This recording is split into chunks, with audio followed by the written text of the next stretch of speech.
The Baba Yaga is back, and maybe better than ever. What's going on, guys? I'm Chris, and welcome back to another video. So today I'm talking about John Wick Chapter 4, as I was able to see the movie early, so this is just my quick review. No spoilers, of course. Before I get into this thing, be sure to hit that like button, subscribe, and hit that notification bell, as I'm trying to hit my goal of 75,000 subscribers here on the channel and in the world. Without further ado, let's talk John Wick. So I initially watched the 3 films back in January of 2020, and I was like, these are solid action movies, but I rewatched them leading up to this and had an entirely new appreciation for them. So going into John Wick Chapter 4, I was extremely hyped, and when the credits rolled and I walked out of that theater, I realized in that moment that this was a special experience, because I'm rarely buzzing after a movie like that, and I mean, I was just over the moon excited at how damn great John Wick Chapter 4 was, because I'm here to tell you right now, it is one of the best action movies I might have seen in my entire life. It's no secret that the John Wick franchise is built on its action sequences, and this movie contains some of, if not the best action sequences I have ever seen on the big screen. Now, obviously, it's a different style of action from that of a Mission Impossible film where Tom Cruise is dangling from a helicopter. This is more hand-to-hand combat, and in terms of fight choreography and stunt work, it's some of the most impressive I've ever seen. Like, the amount of dedication that goes into some of these, like, one-take type of sequences, it's truly impressive. Like, each action sequence just kept getting better and better until the final hour of the film, when I was just blown away. Like, there were jaw-droppingly good action scenes here. And you'll know when these action sequences start in the third act. There's one where I was like, this is wild, how did they shoot this? And then about a 10 to 15 minute long sequence takes place, and I'm not kidding you, I was just agape. I was stunned at how damn impressive it was that they pulled this off. And the action just kept getting better and better and better as this movie progressed, because it is 2 hours and 49 minutes long.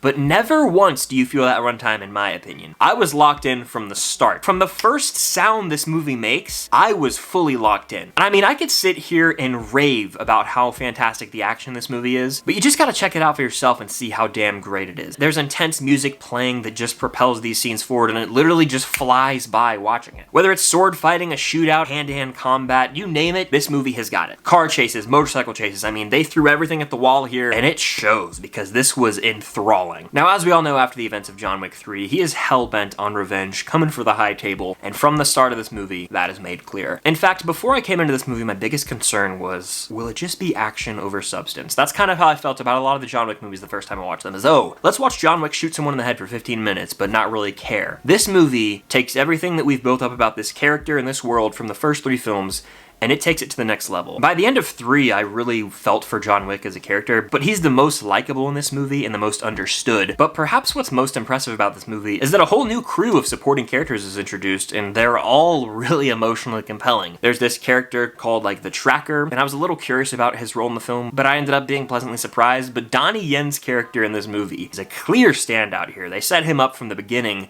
giving him an emotional background and allowing you to buy into him. And there's just a lot of well-written conflict in this movie regarding Donnie Yen's character and John Wick, allowing you to see both sides and sort of root for one character or another in certain scenes. It's really impressive, and this movie's writing, I think, is the strongest out of the 4 in terms of developing characters and making you feel the stakes. Bill Skarsgård is in this film, and he is outstanding. He's the main antagonist of the film, and he just plays this straight sort of Joker-type role really well. In fact, it won't surprise me if when this movie comes out, everyone's like, Bill Skarsgård is Joker win, which is just the thing now whenever, like, a white dude plays a psychotic guy.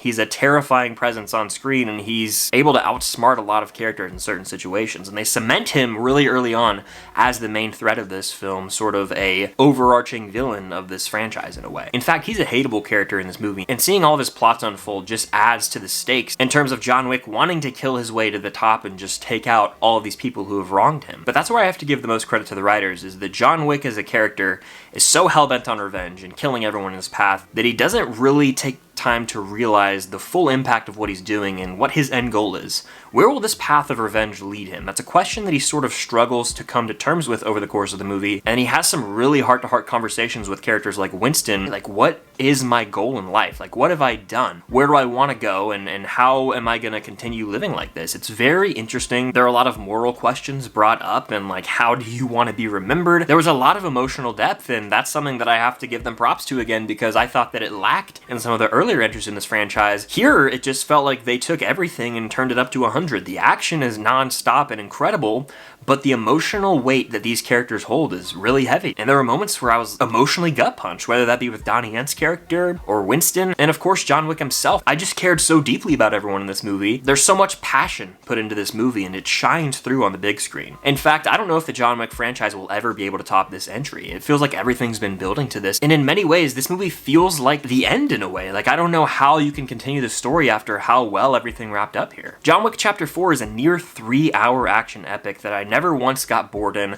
I was fully engaged from the start, and the 3-act structure flowed perfectly to me. There were clear breaks between acts, and I was like, okay, let's take a breather after that insane adrenaline rush of an action scene. And then each new action sequence just outdoes the prior one. I was blown away with this movie. Honestly, I didn't think I was gonna love it as much as I did, and I came out of the movie adoring it. I can't even think of any flaws right now. I mean, one I'll point out is how it can be a little ridiculous at times. The John Wick just feels almost untouchable, like he is Captain America or Superman in terms of him not taking a lot of damage, but that's such a minor thing because we've seen him go through the ringer in the past 3 movies. They've set him up as like a very strong person. I think the movie's aware John Wick is untouchable in a way, and I think the movie acknowledges that, and throughout the entire runtime, it's like, hey, he's here to kick ass, he's hellbent on revenge. That didn't bother me that much. That didn't lessen the stakes for me personally, because again, the emotions were turned up to 100 here, and we got more backstories on supporting characters. Everything just felt so understood to me, and I fully bought in. I'd be remiss if I didn't mention how gorgeous the movie is. I mean, some lighting choices and shot selections are beautiful, especially in the second act. I was just stunned. There's one fight scene with like a waterfall in like a hotel casino setting. It was just so gorgeous to look at. I could have watched a fight scene there for a whole hour. And I have to add that this movie had some very surprising humor for me. Like, one gag in particular had the theater like roaring with laughter, and I was like, okay, that's pretty damn great.